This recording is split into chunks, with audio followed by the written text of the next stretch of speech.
Il y a beaucoup de choses que la plupart des gens, quand il faut le faire, disent que c'est compliqué. Ou quand ils décident de le faire, ils le font très mal. Vous savez, aujourd'hui, il est facile de copier toute idée d'entreprise. Tu commences à faire quelque chose, n'importe qui se lève et la personne copie ça. Si quelque chose est facile à faire pour tout le monde, c'est que les gens le feront de manière très peu professionnelle, de manière très peu bien faite. Donc, ce que tu as à faire, c'est très simple. C'est de décider de le faire de façon très professionnelle.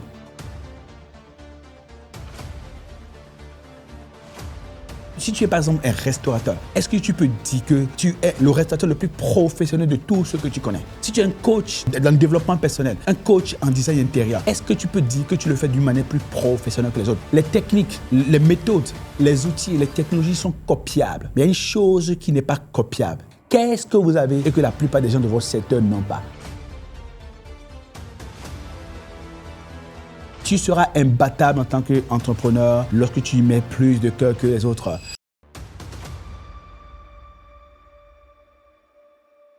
Salut, je suis Herman Kako. C'est un plaisir pour moi de vous retrouver pour ce nouveau numéro de votre podcast, le café des entrepreneurs. Et nous allons boire notre café d'aujourd'hui autour d'un personnage extraordinaire. Il s'appelle Femi Otedola. Il a écrit un livre qui s'appelle Making It Big. Quelqu'un qui est passé de tailler les ongles pour les invités de ses parents à devenir multimilliardaire en dollars et devenir l'un des acteurs majeurs de la distribution du fuel, du pétrole et de l'exploitation des hydrocarbures au Nigeria, un personnage magnifique avec lequel j'ai pu boire plusieurs instants de café dans ce livre qui s'appelle Making It Big. Si vous parlez l'anglais et que vous êtes à l'aise dans la capacité à lire l'anglais, allez sur Amazon et commandez ce livre qui va certainement changer votre vie. Ce que j'ai découvert en lisant ce livre, j'ai appris quelques leçons essentielles et pratiques en lisant le livre de ce qu'on appelle Chief, Femi Otedola. Quelqu'un qui commence, il a trouvé l'élan, l'envie d'entreprendre, il avait 11 ans. À 11 ans, il a cherché des opportunités d'affaires. Et quand je vais vous faire un résumé tout à l'heure de sa vie d'entrepreneur, vous allez comprendre qu'en fait, c'est quelqu'un qui cherche des opportunités tout le temps. Il a une particularité, c'est que quand il commence un business, il s'ennuie très vite. Mais à 11 ans, il s'est dit, qu'est-ce que je peux faire? Qu'est-ce que je dois faire pour pouvoir avoir un nom? Son père est quelqu'un qui était très fort dans tout ce qui est journalisme, marketing, etc. Le marketing à l'époque, qui travaillait dans la presse, on va dire parapublique nigériane de l'époque, des années 70, 80. Et Femi Otedola a fait ses classes auprès de son père. La bonne nouvelle, c'est que son père probablement faisait partie de la high class, n'est-ce pas, plus au-dessus de la classe moyenne du Nigeria. Et il y a beaucoup de gens qui venaient à la maison. L'une des personnes qui venaient à la maison, c'est que son père était chargé de presse, des affaires publiques, de la relation média, chez un grand acteur du pétrole au Nigeria. Et son patron venait à la maison en tant qu'invité. Il était un blanc. Et Femi Otedola acceptait s'accroupir devant les gens, leur tailler leurs ongles et prendre 5 kobo. Donc 5 kobo, c'est, on va dire, 5 centimes de naira à l'époque. Il avait un petit calepin dans lequel il a fait fabriquer et il faisait des reçus pour les gens. À 11 ans, il était déjà entrepreneur. Et il comprenait quelque chose de très important. Il y a beaucoup de choses que la plupart des gens, quand il faut le faire, disent que c'est compliqué. Ou quand ils décident de le faire, ils le font très mal. J'ai appris de Martin Luther King que sois le meilleur quoi que tu sois. La meilleure façon de devenir un entrepreneur, c'est la première leçon que j'ai appris avec lui. C'est que tu trouves qu'il y a une opportunité que les gens ne savent pas. Les gens ont des ongles qui sont mal taillés. Et toi, tu te dis, comment je fais pour tailler les ongles d'une manière que les gens soient heureux de se faire tailler des ongles chez moi? Comment je fais pour structurer mon business, pour être sûr de ce que je le gère différemment? Un autre secteur d'activité dans lequel Femi Otedola est rentré plus tard, c'est le secteur des emprunts. Vous savez, il y a un moment au Nigeria où on prêtait de l'argent aux gens. Les gens épargnaient auprès des gens qui n'étaient pas des banquiers en tant que tels, des usuriers en quelque sorte. Et il a vu que c'était mal organisé, que les gens utilisaient mal les remboursements d'argent, que c'était difficile de faire rembourser, etc., qu'il y avait beaucoup de voyous qui fuyaient avec l'argent, soit des épargnants ou l'argent qu'ils ont emprunté quelque part. Donc, il s'est dit, comment est-ce que, de la même manière qu'il avait fait pour le fait de tailler les ongles, comment est-ce que je vais faire pour trouver un capital de départ, prêter ça aux gens, prête ça seulement aux gens qui sont en mesure de payer. Il s'est lancé dans le business de prêt d'argent. C'est de l'usure, mais on va dire en quelque sorte légal. Il a regardé les erreurs que les autres ont eu à commettre dans ce business de prêt à particulier, mais surtout prêt pour les hommes d'affaires qui avaient peut-être besoin d'ici l'équivalent de 1 million, 2 millions, 500 000 francs naira pour soit sortir des marchandises à la douane ou bien commander, payer les salaires, payer les loyers. Il était là pour pouvoir les servir. Donc, il a cherché une opportunité mal négligée, mais il a décidé de le faire de façon professionnelle. Exactement quand il avait 11 ans, il a décidé de tailler les ongles parce que beaucoup de gens venaient à la maison et passaient beaucoup de temps chez ses parents. À l'époque, il n'y avait pas la télé avec des longs films qu'on pouvait regarder et tuer le temps. Et lui, parce que les gens étaient en train de papoter, il profitait de l'opportunité pour tailler les ongles, mais il s'assurait de ce qu'il le gère de façon très professionnelle. Ce que j'ai appris chez lui, c'est que tout business dans lequel il se lance, il s'assure de faire les choses d'une manière exceptionnelle et de le faire de façon très organisée.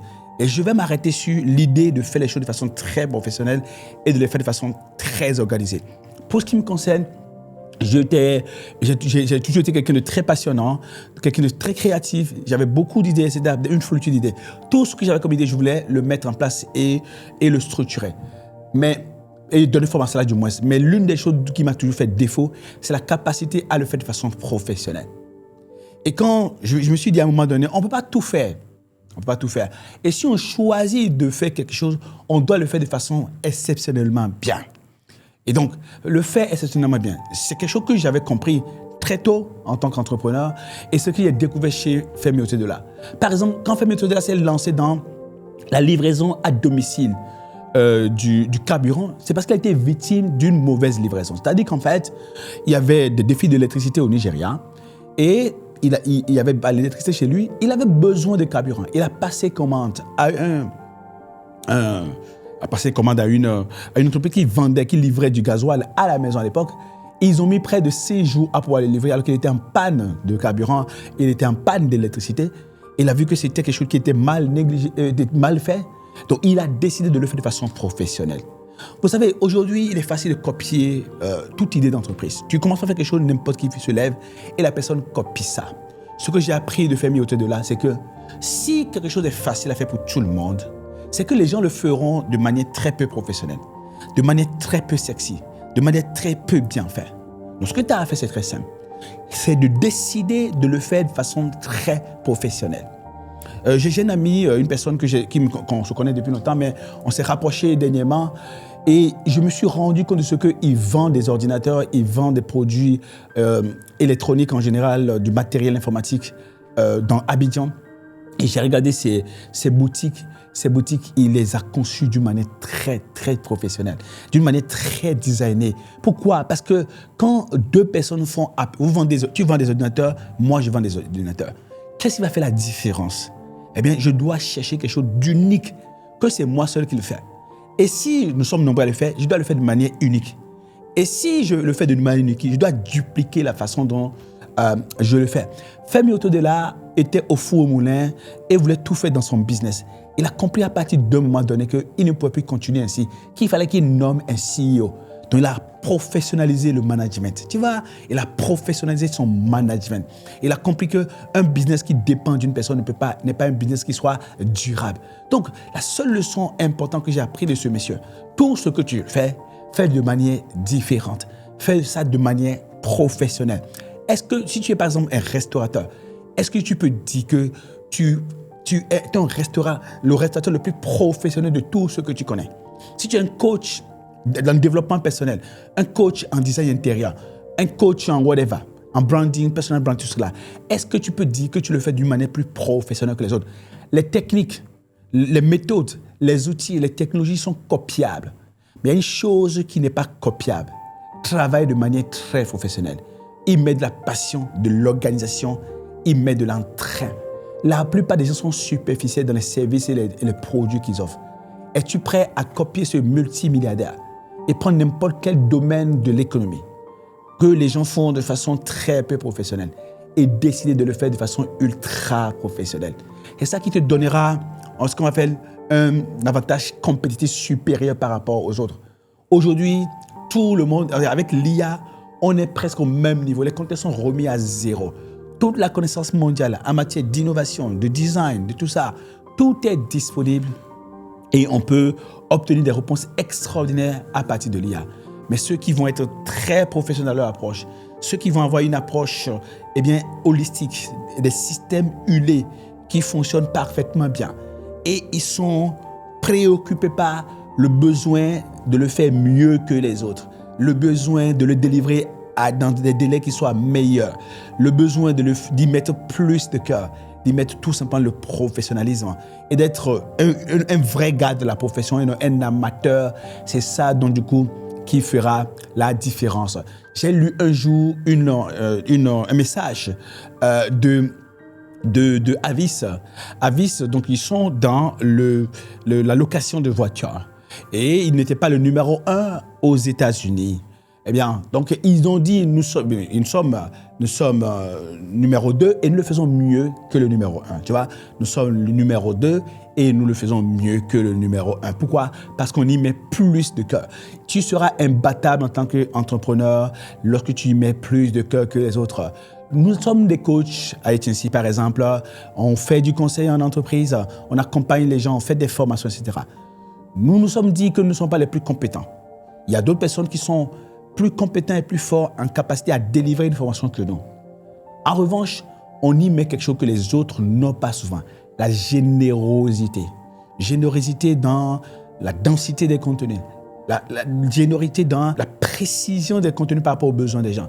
Générosité quant à délivrer du résultat pour ceux que nous avons en face de nous. C'est pour ça que lorsque nous faisons une vidéo, nous écrivons un livre, on anime une formation, ce n'est pas pour impressionner les participants, pour dire on a de nouvelles choses pour eux. Non, c'est pour leur dire par rapport à un défi précis que vous avez actuellement, voici la solution unique, voici la solution expecte, voici la solution la plus abondante, voici la solution la plus généreuse que vous puissiez trouver actuellement sur le marché. Et la générosité fait notre différence par rapport aux autres.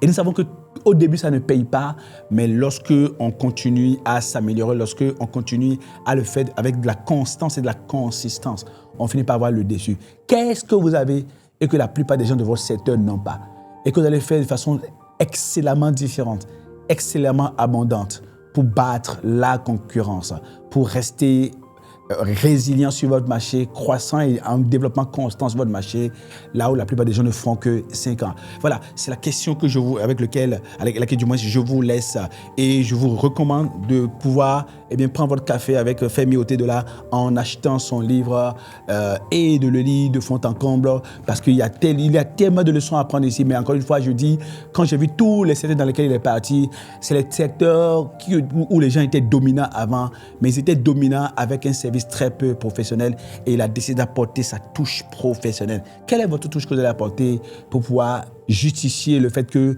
les gens ont raison d'acheter pour la première fois chez vous, d'acheter encore chez vous, encore et encore, et de vous recommander à d'autres personnes pour que votre business puisse exister de façon durable. Pensez-y et pendant ce temps, on se retrouvera très prochainement pour un nouveau numéro de votre podcast, le Café des entrepreneurs. Ciao.